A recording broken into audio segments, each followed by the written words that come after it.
I could position it that it was like a, positive in that I'm super resilient and, I was just determined to succeed. I think actually I stayed because I was afraid to leave. The key first task for any leader is to build belief.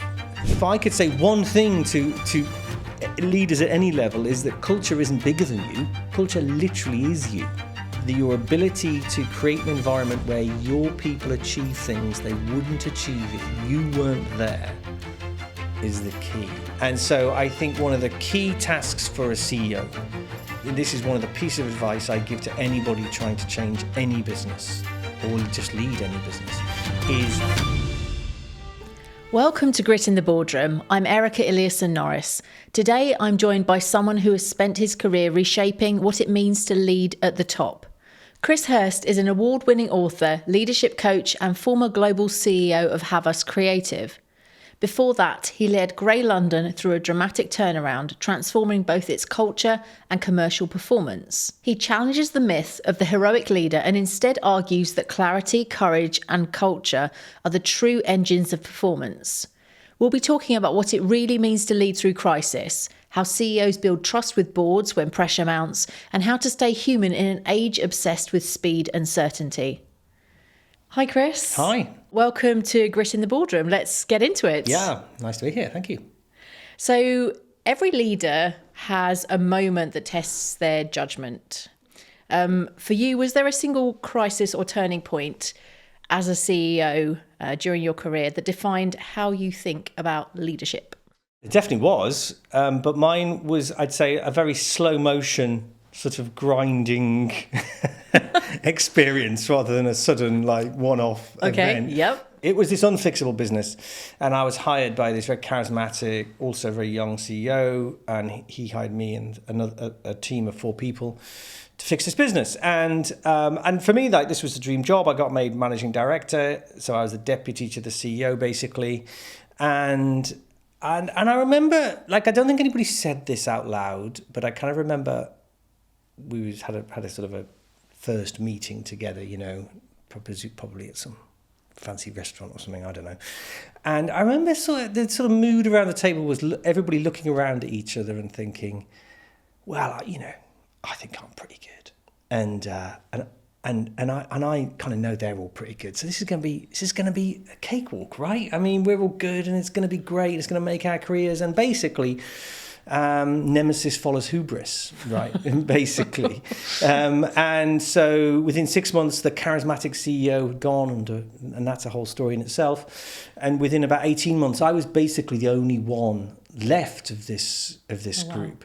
And then I was passed over successively to be the new CEO. So I think I had 2 or 3 possibly new bosses over the next 6 years. And so 6 years later, I'm now no longer, in my early 30s, and now in my late 30s, nearly 40. And the business was still a dog of a business. And I'd been hired as part of the solution, but now I was part of the problem. And I genuinely thought, honestly, I think with some justification, that I kind of screwed my career. Really. I mean, I'd been hired as, this new wave, and we'd failed for a long time. And so it looked like I wasn't going to get promoted there. It looked like I wasn't going to get promoted anywhere else. Why would anybody? And in fact, realistically, I wasn't even going to get a sideways move, because why would anybody? What have I got to recommend my success as a managing director? Essentially, 0. Yep. The short version of the story was that I kind of got a bit lucky. They hired another new boss. I was passed over again. And unexpectedly, he got promoted very quickly. And he didn't particularly want to be. He wanted to do something in this job first. But he was given one of those, well, either you take it or we hire somebody else. So what are you going to do? So you take the job, right? Yeah. And he took a chance on me. So suddenly I find myself as CEO of this business that I'd been there failing in. And really that was a pivotal point for me, because I kind of felt like I had nothing to lose. I'd had this unexpected chance where I thought that my chance had gone. And I didn't have great clarity over how we were going to fix this business, which was still a dog of a business. But what I did know was 2 things, I suppose. One, I'd seen a lot of, I and others had made 6 years of mistakes. So I was determined we weren't going to make those mistakes. We were going to make new ones all of our own. Yep. And second of all, I felt like, because I kind of had nothing to lose, I felt like I'm not going to treat the business's crappy reputation as a millstone. I'm going to treat it as an opportunity. So if we're going to fix it, we're going to have to break some things. We're going to have to make lots of mistakes, but we're going to really be iconoclastic and go for it. And I know, and over the next 3 years, we transformed that business. We absolutely transformed it. We turned it from a terrible, one of the worst ad agencies in London to one of the best in London, one of the best in the world, arguably. Because if you're one of the best in London, you are still one of the best in the world. And I think that swing, the 6 years that preceded and the 6 years that followed that event, I think both halves of those contributed equally, if you like, to my view on what leadership is and how to do it well. Really interesting. And a couple of the things that you said are also interesting for kind of follow-up questions. So you say you were passed over a number of times to be CEO. I've seen that in my own experiences, not myself personally, but I've worked in C-suite roles and seen people apply, sometimes a CFO, sometimes an MD of a subdivision, applying for that CEO role. And then the majority of the time they decide to leave, or I don't know if they're pushed, but they make a decision to no longer stay with that business. How did you keep up that resilience? Because that's a number of times, right? Well, I could position it that it was like a positive in that I'm super resilient and I was just determined to succeed. I think actually I stayed because I was afraid to leave. Okay. Because I think it was a very big promotion for me. Yeah. From where I was to become MD, that was a big step. Like I say, the point was I was very young, really. I was too young for the job. And I was certainly too young for a job when I suddenly didn't have the boss who hired me to sort of teach me and bring me through. Yes. So I think that I didn't have the courage really to step out, because stepping out would have meant stepping back. Right. And so in a sense, I feel like I was a little bit trapped. I mean, it's all in my own head. I mean, nobody was physically trapping me, but I trapped myself in a way. So whether that perception was true or not, I certainly think there's some truth in it. And that's why, I don't want to be overly self-deprecating. I mean, my boss, to his credit, we were successful when he appointed me. So I obviously had done something to demonstrate to him that it was worth taking a risk on me, I guess, and making me CEO. But nevertheless, I mean, I think if he hadn't been promoted, I had got to the point when I'd been passed over again, where I thought, and in fact, I'd begun to say to them, I have just got to the end of my tether. I am going to have to step out of here. I don't know what I'm going to do, but I can't keep doing this. So a number of, the planets did just align at the right time, I think. So there's a certain amount of resilience needed in there as well, though. There's definitely resilience. I mean, and I think I am quite a resilient person, but the resilience isn't the only explanation for why I stay. I didn't stay because I thought I'm going to be super loyal and, I mean, I did believe in myself, and I did think, there is a path for me, and I did think I was doing a good job. But at the same time, I feel like that was it was 6 years, and it's quite a long time. And so in time, that was eroding away. But yeah, I think you need resilience in life. Indeed. Right? Indeed. And when you were CEO of that business and you were part of that turnaround, I mean, there's many leaders that will try and fail. Obviously, you'd been part of a team that hadn't been successful, but obviously you were no doubt a smaller cog in that machine, and then all of a sudden you were in a place where you could make bigger decisions. How do you even start to look at that? How do you approach that? As a consequence of this, one of the things that, I mean, it really made my career. That moment made my career. And I suppose then really my reputation as a CEO became the person who fixes broken businesses. And I then went on and sort of did it again subsequently. But I'll be honest, that isn't necessarily a path I would have deliberately chosen. It's a hard way to make a living. I often joke with people and think, it would be really nice if once like a headhunter would ring me and say, "Oh, hey, Chris, we've got this business. It's just a great business. It's doing just fine. They just want somebody to come in and just keep doing what they're doing." But I never got that call. I always got the, "Oh, Chris, right, look, hear me out before you say no." It's a basket case. So I think that I remember that quite clearly, actually, that moment where it gets announced that I'm the CEO and I stand up in front of the company. And of course, for 6 years, I had been in their shoes looking up at the succession of new CEOs. Yeah. So I could look, there was about 200 people in the company at the time. And therefore I knew what they were thinking. Because I like being standing there myself, right? That's a challenge though, yeah, right? Yeah, yeah, and they're sort of standing like this. And what they were thinking was, and this is common in most businesses, if not all businesses in that position, people don't need convincing that change would be a good thing. People know if the business is a crappy business. It doesn't mean they're necessarily unhappy. It doesn't mean they're not, there's people can be happy in businesses that aren't performing well. People can have good careers in businesses that aren't performing well. It's just harder and less common. But what people were thinking was, okay, we know that change would be a good thing, but why should we believe that you are going to be any different to the long line of people that have been before you and stood and said the same things of you, and it hasn't changed.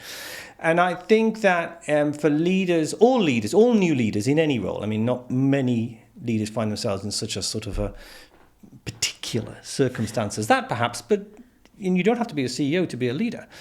The key first task for any leader is to build belief, I think, is to not just say the right things. We're going to be the agency of the year in 3 years' time. Yeah, right. I mean, okay, fine. We've heard this before.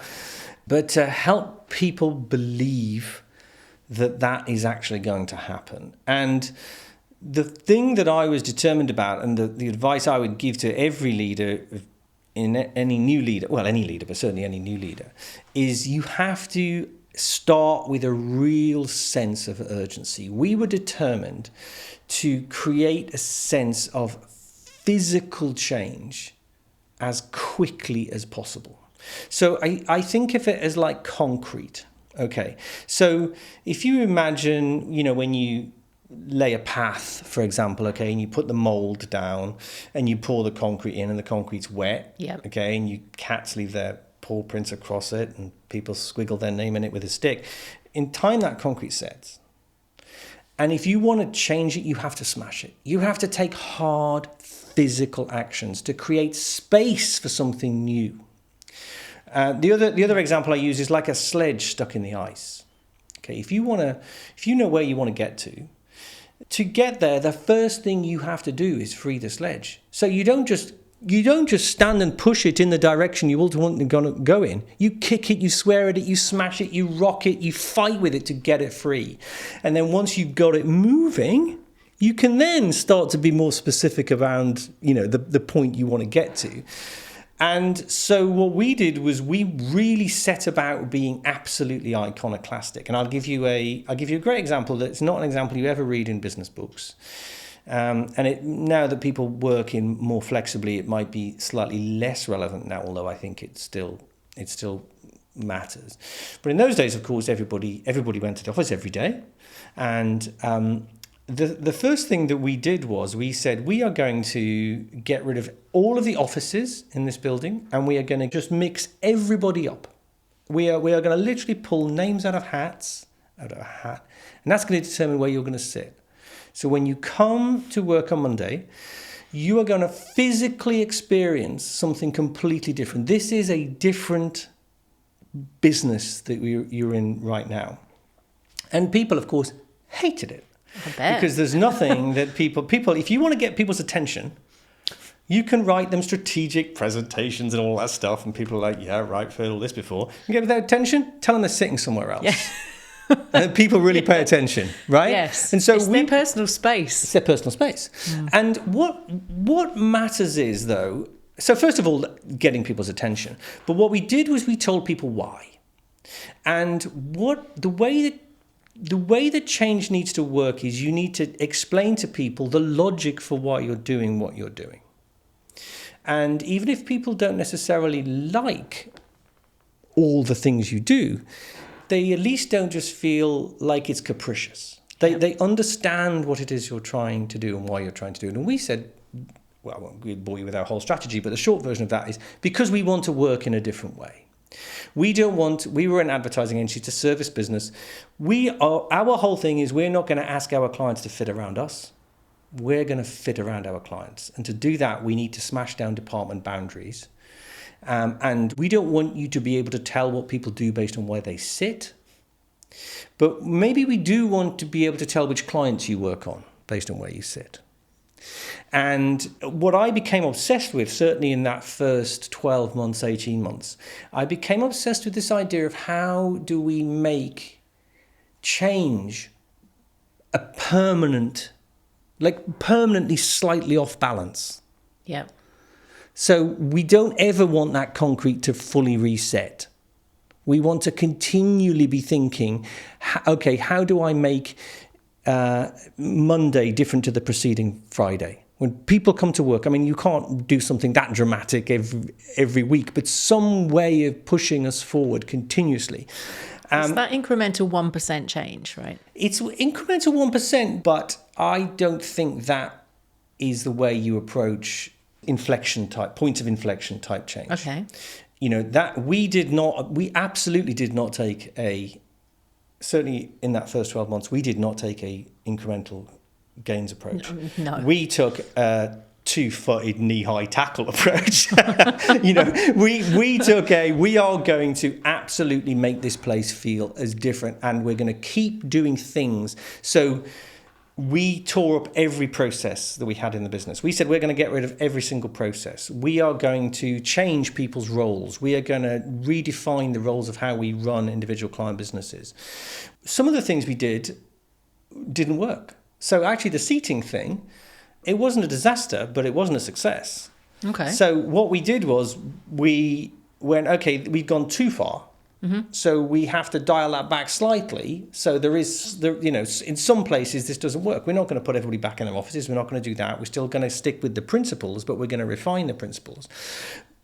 And I think that was an important lesson to the business, because the important lesson was for us to get to where we're going to need to get to, we're going to have to try lots of stuff, and we're going to have to accept that some of that stuff's not going to work. And when it doesn't work, we're going to say, this isn't working. We'll just try something else. Yeah. You know, we're not going to stubbornly say this is a principle.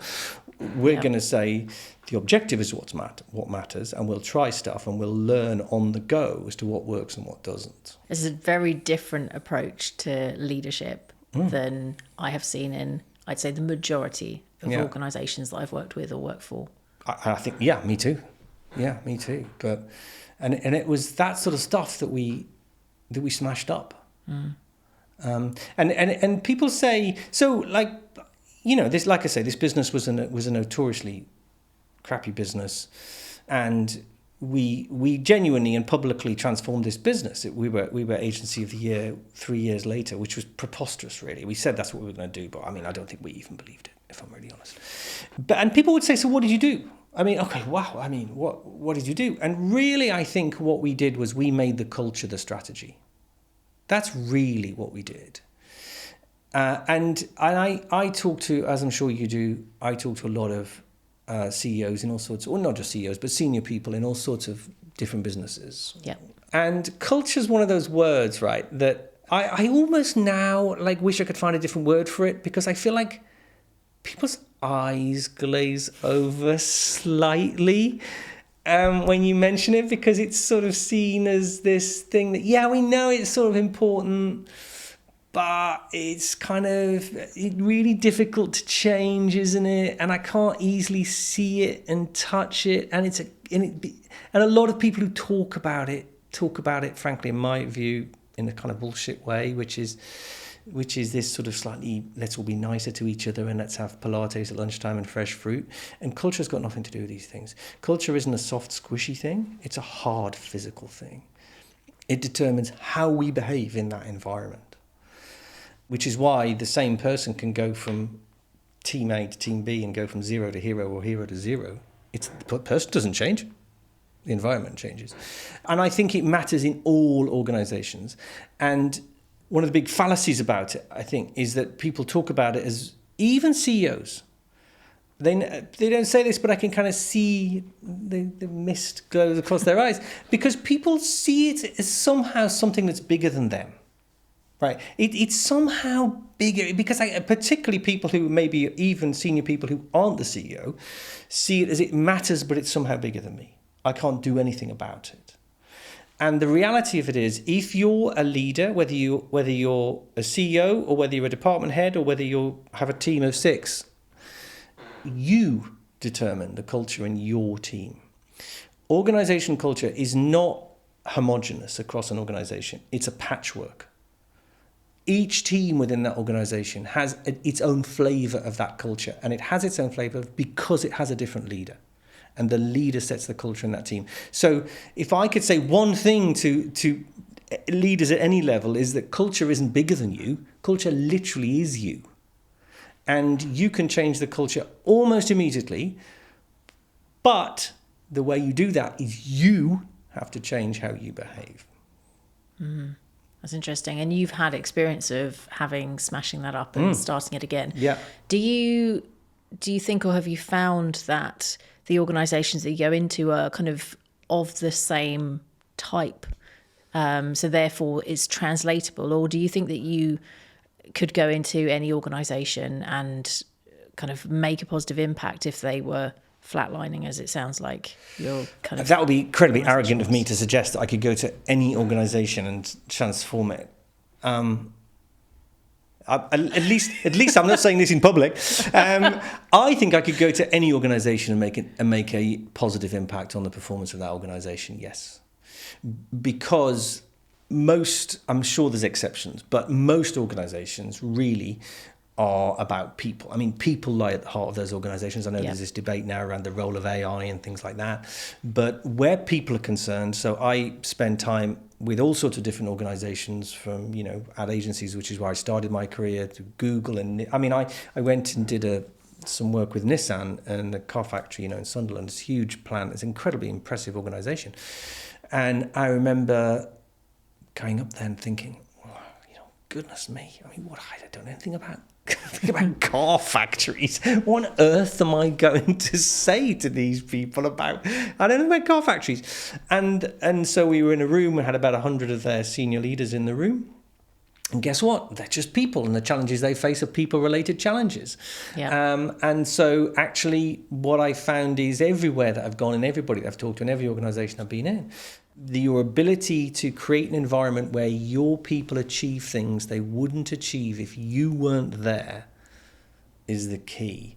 And so, yes, I think I could make a difference. And one of the things I've always been quite comfortable about doing is being realistic about what I think I can do and what I can't do as well. So and I think that's key for all leaders, to be able to recognize within any organization, whatever your title is, which are the bits of this should I be spending my time on? And there's going to be a number of other parts that are very important that I'm not best at, whoever I am.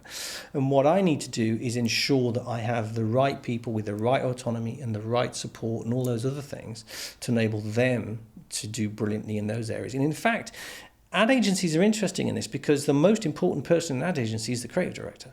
I mean, they're the people that physically, if you're a client and you go to an ad, meet me, I'm the CEO, and they go, well, yeah, we like Chris, he seems like a nice guy, great, but I'm not going to write the ads or direct them or any of that kind of stuff. Yeah. And so, or indeed the strategy director or the digital, all these other roles, I always saw my role as being the person who did, I suppose, two things: ensured that our most valuable resource, which was our most highly paid people, who were the strategy directors and the creative directors, that they were spending their time in the places that mattered most to us as a business. It's not always easy to do.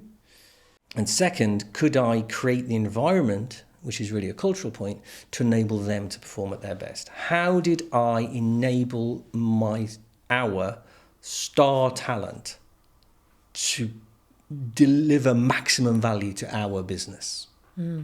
So I presume I'm right in thinking that you feel that a CEO is part of, not necessarily the whole piece, but it's the first kind of starting point of culture and building Yes. a culture out Without that question. works within an organisation. Because if that doesn't work, the rest of the organisation, you may have pockets of good leaders and good culture, but like you say, the overall approach is going to be challenging, right?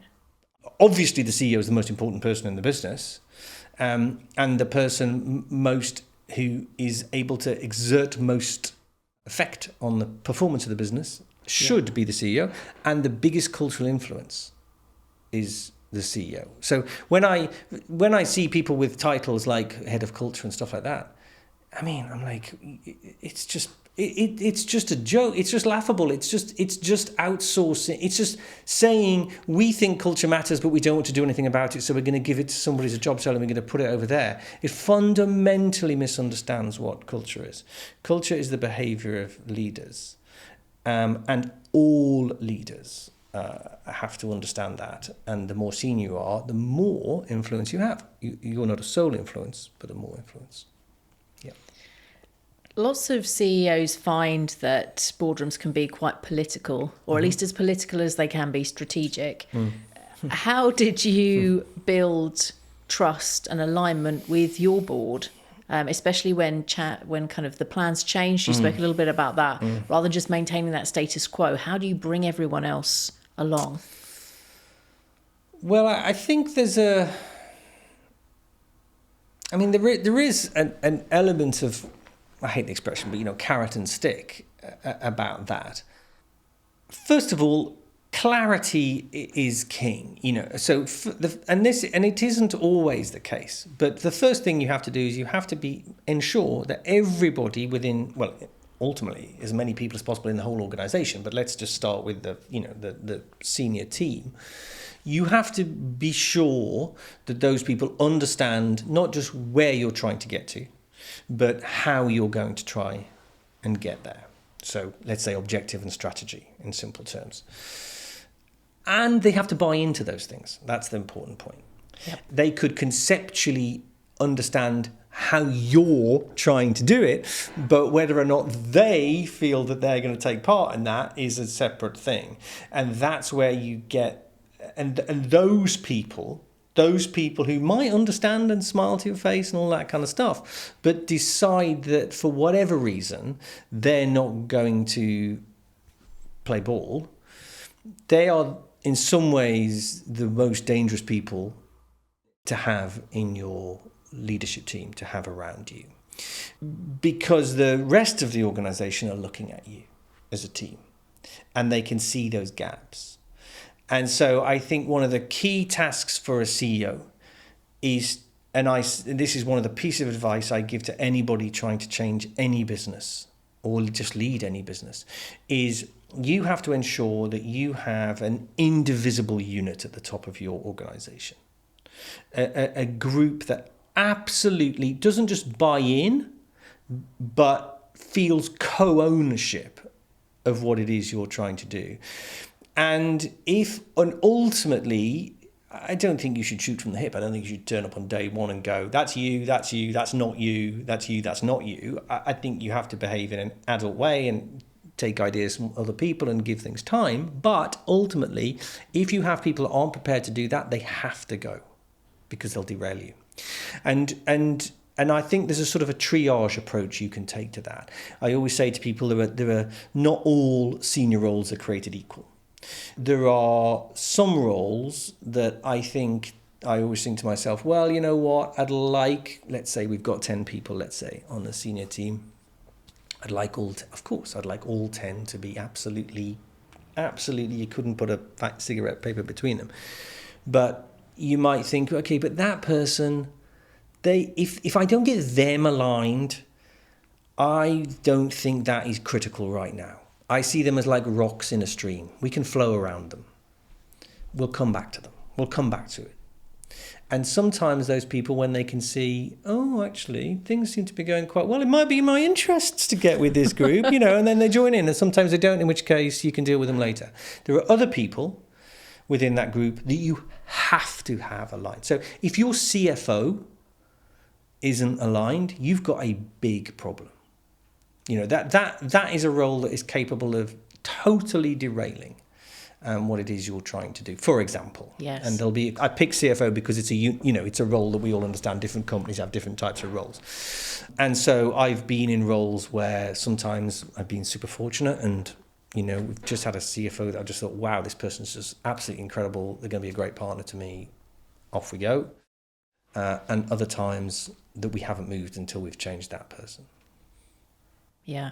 And that's a challenge in businesses that I've seen. I've seen CFOs step up to be CEOs and then bring in a new CFO. And that is very interesting because from what I've seen, it becomes quite challenging if you can't let go of your old job and actually fully embrace your new job. And it can be a quite different mindset to be a CFO to being a CEO. A completely different mindset. The blue sky thinking doesn't happen or doesn't have to think clearly with regards to the CFO role. Yes. Whereas the CEO role has to be focused on innovation and potentially change, evolution, whatever that might be. The CFO has to be that rock that stays steady and is that that's they're totally different jobs. Being a CEO, lots of CEOs, they talk about accountability. In practice, it can be really lonely being a CEO. Yeah. When did you last make a decision that no one else wanted to make, and what gave you that courage to follow through? Certainly for me, the most difficult decisions were often people-related decisions because, for obvious reasons, they're human. It's humans, it's other people, and you're often having to make decisions. Let's call it what it is. Firing people. Yep. It's a lot more harder firing people than hiring. Hiring people promoting people can be a difficult decision, but it's not of an order of magnitude of firing people. And often, or not often, I think often you might find yourself firing people who you know well. Yes. Right. Who you've worked with for quite a long time, who you know well, and I think that can be pretty lonely on a number of levels. I think it's lonely because ultimately you're conscious that particularly if it's a senior person, I mean, a lot of difficult people-related decisions get dodged. We all know that. Yes. Right. And it is a major barrier for businesses to progress. I talked about that example before when you have your senior team and you've got somebody who is a nice person, you like them, but they're just obviously not on the bus. Yep. But that person who's not on the bus might have a fantastic relationship with the client. Yes. For example. That's a classic example is that. And so there's really good reasons for why there's tactical reasons outweigh the strategic reasons, if you like. But ultimately, those people are capable of massively holding you back because they fracture your team. They have a huge impact culturally, for example, because people look at people around you, say, well, you're talking this talk about culture, but that person, the culture only doesn't really matter, does it? Because that person can do what they like just because client X really likes them. So actually, the rules don't really apply, do they? Principle's not a principle till it costs you money, right?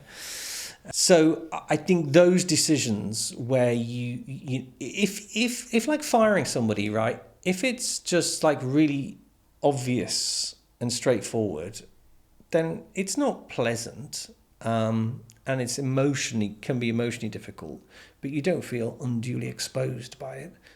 But in my experience, that's never the case, right? That's almost never the case. It always feels like a 52-48 decision. Yeah. So I think that for me, those are the really difficult ones. What I would say though is that nearly always, once you've made that call, it feels like a weight is lifted. It feels like not necessarily because those problems that you imagined aren't real, but because it frees you now to be able to begin to fix the things that really matter to you. It's almost like I think leadership really is about taking control, but let me be clear what I mean by that. I don't mean that in a control freak way. I mean it's about understanding the things you can control, because most of the things that affect our lives and our personal lives, our professional lives, our businesses, most of the things that affect them aren't in our control. So if you're a CEO of a business, most of the things that affect your business you can't control. You can't control the economy, you can't control what your competitors do, you can't control geopolitics. I mean, the list is endless of the things you can't control. The weather, right? If you sell ice cream and it's a rainy summer, right? There's nothing you can do about it. What you have to do as a leader is understand the relatively small list of things that you can control and not ignore the external factors. Of course, the external factors might determine the decisions you take, but you have to understand what's in your control and focus your energies and work out how you're going to use those levers to get you to where you want to get to. I always imagine that great leadership is the difference between a sailing ship and a cork.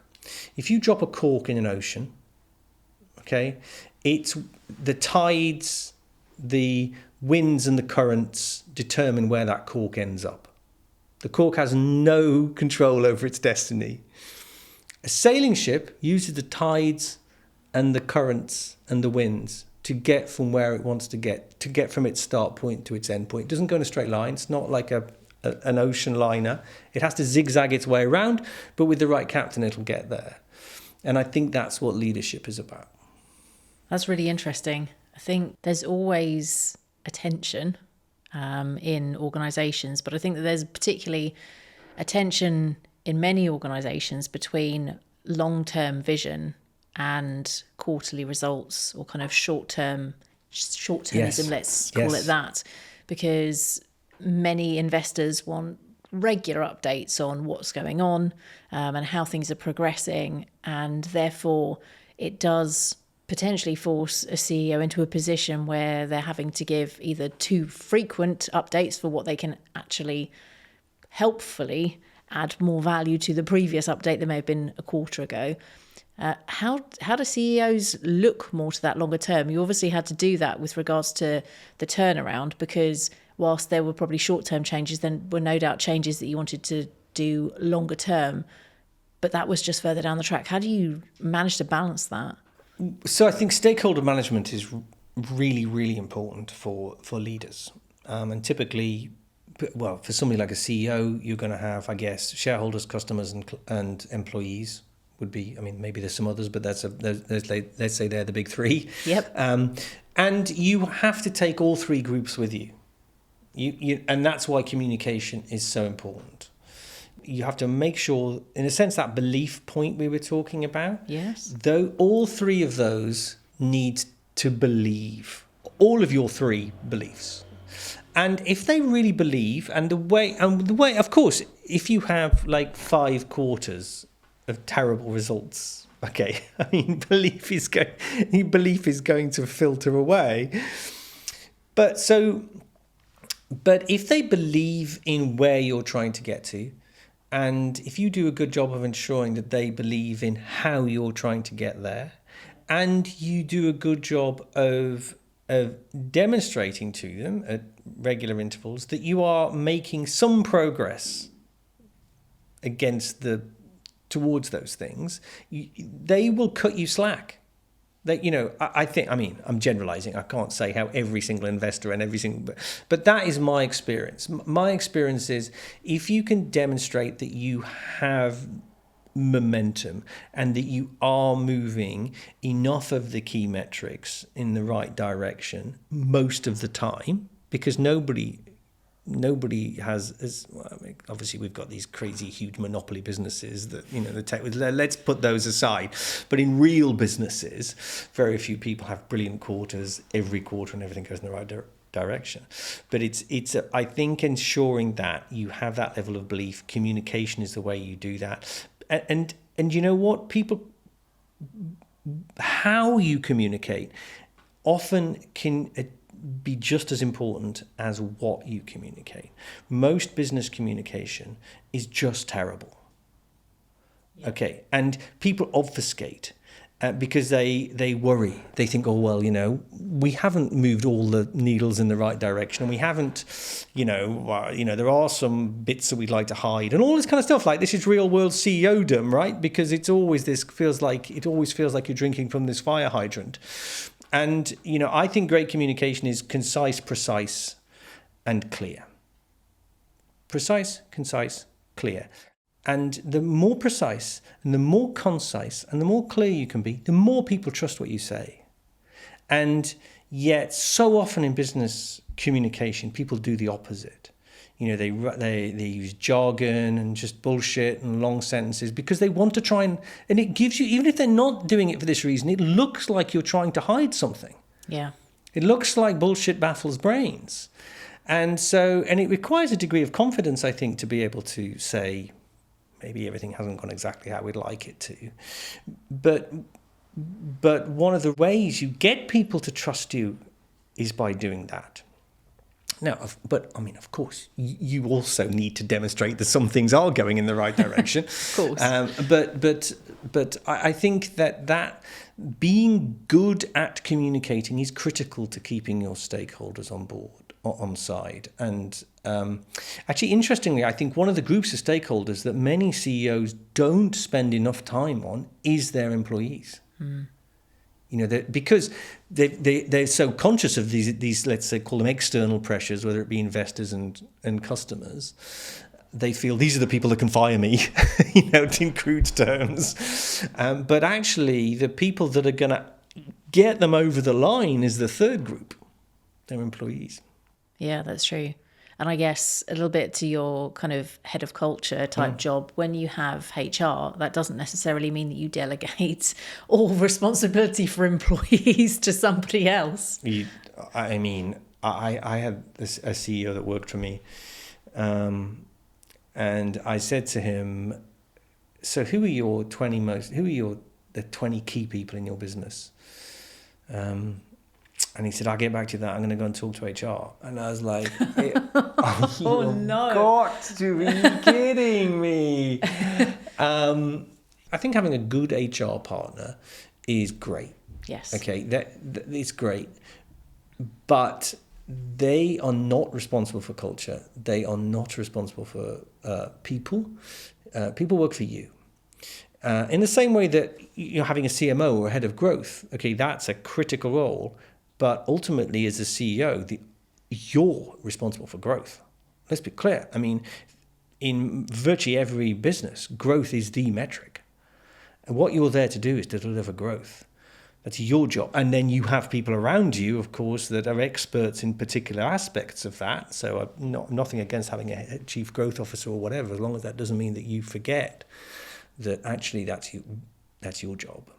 And the same way that you could, I wouldn't ever have somebody called head of culture, but you cannot forget that culture is you. Mm. Yeah, Can't I think outsource it. Definitely something that many CEOs that I've seen have, like you kind of said at the beginning, diverged away from, or kind of said, this is too big for me to deal with, therefore I'm just going to opt out. Well, I think there's what I think of as the leadership industrial complex. Okay, and the leadership industrial complex makes a lot of money from making leadership seem like really complicated, and guess what? They've got the answer. It's complicated, but hey, come to us, we've got the answer. And leadership isn't. It's difficult. There's no question about that. But it's not complicated. And I think the same applies to culture. Like I said earlier, very often you have lots and lots of people making lots of money out of the culture industry. And what they do is they come into an organization and say, well, okay, I'm going to come on and do 6 months of consultancy with you, and we're going to do loads of all this stuff, whatever it is. And then we're going to come up with a culture for you. This is total bullshit. Every great culture has basically the same characteristics. There are thousands of ways of doing it wrong, but there's a relatively small number of characteristics of great cultures. Their trust, its support, its great communication, its autonomy. I'm not going to exhaust your list, but if you just start with those four, okay, you're going to be way ahead of most. What's difficult, as we keep coming back to in this conversation, is great, I buy that.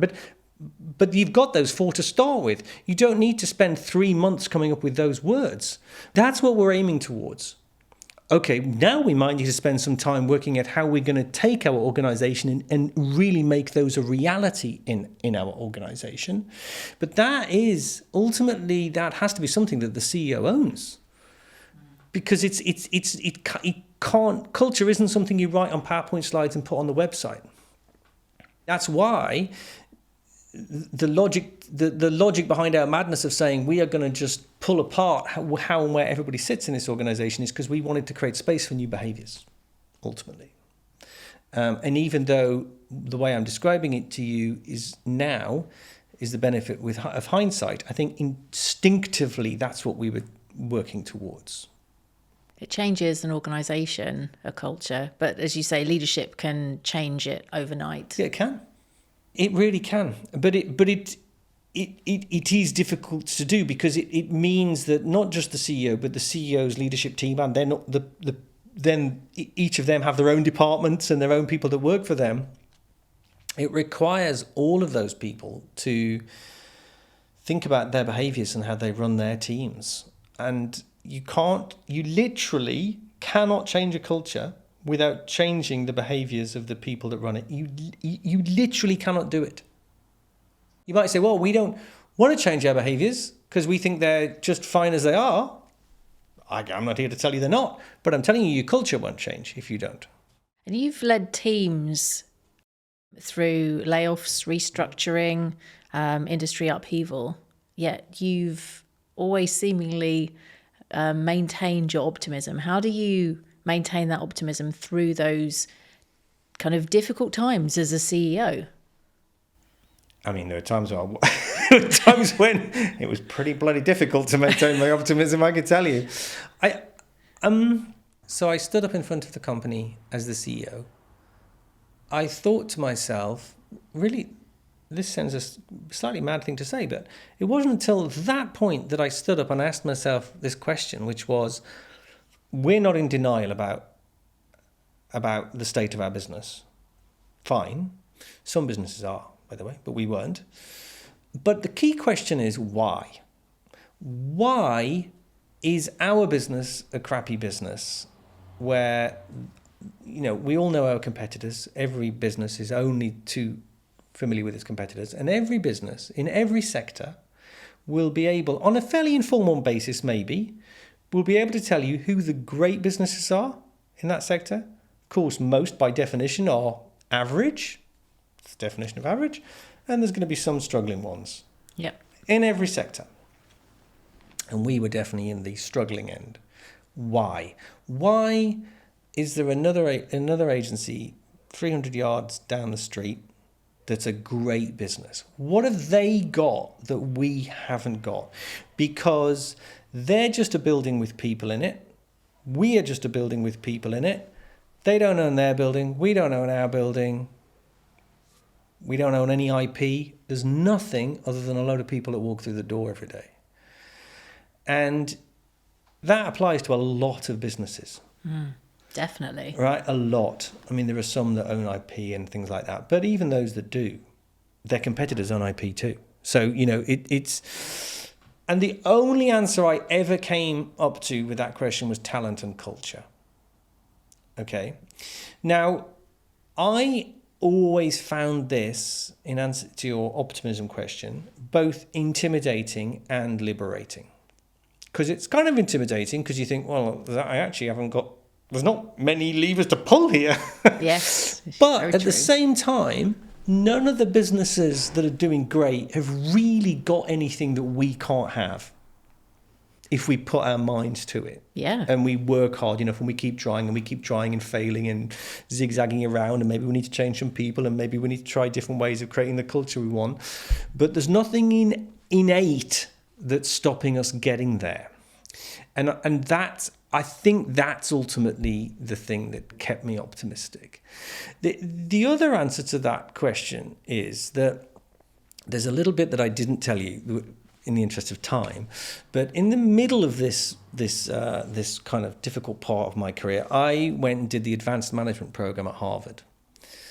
And that really changed my life, that did. But one of the things that we did on that was we studied successful leaders I mean, it was quite a long time ago now, so we'd probably look at different people now, but whoever that was, Carlos Ghosn, hilariously, before he got arrested in Japan and fled to Lebanon, and Meg Whitman at eBay, and Jack Welch at General Electric, and people like this. These really mega CEOs who'd run huge businesses and achieved remarkable things. And one of the things that I came back to our piddly little 200-person at the time business that had been struggling and bumbling along, and I thought, I reckon these guys, they'd fix this in an afternoon. I mean, what are we playing at? Carlos Ghosn said, transforms Renault Nissan in about 3 months. Or I mean, I'm exaggerating, but there's the scale of the change and the pace of the change that these people achieved was remarkable, and I found that quite liberating. Now, by the way, I actually don't know whether they would fix it in an afternoon, because things being smaller does not necessarily make them easier. Let's be clear about that. That is true. But nevertheless, I did find it inspiring that to look at these gargantuan tasks that just regular people like you and me, I suppose, to an extent, had taken on and achieved, and therefore I thought, well, God, we must be 200 of us. We must be able to do something, mustn't we? So yeah. That's great. Thank you very much. And thank you for joining me. Thanks for having me. That was great. I really enjoyed it. So I think there were a number of aspects that were really interesting with the conversation with Chris today. One of them related to the CEO being the driver of culture. He spoke quite a bit about people being hired as a head of culture, and said that whoever gets hired into that type of a position, it doesn't discharge the responsibility that the CEO has to manage that culture within an organisation, and that's where it should start. He also talks about leaders and the fact that leaders can be at all levels of an organisation. Those leaders help to bring that message of culture to other teams. He also talks about difficult decisions, and he says that those are the ones related to people, which I can absolutely personally agree with. They are the human ones, the changes, the challenges, particularly if you're in a process of removing some from the company, whether that's firing, making them redundant. It's that human challenge that can be really difficult as a CEO to manage, and sometimes quite isolating. And the other point that I think is important to bring out is the communication piece. So he talks about what you communicate, but he also talks about how you communicate, and that how is really important to make sure that the message gets across in a way that people will appreciate, they will understand, and they will continue to believe in the vision and the mission that you have as an organisation.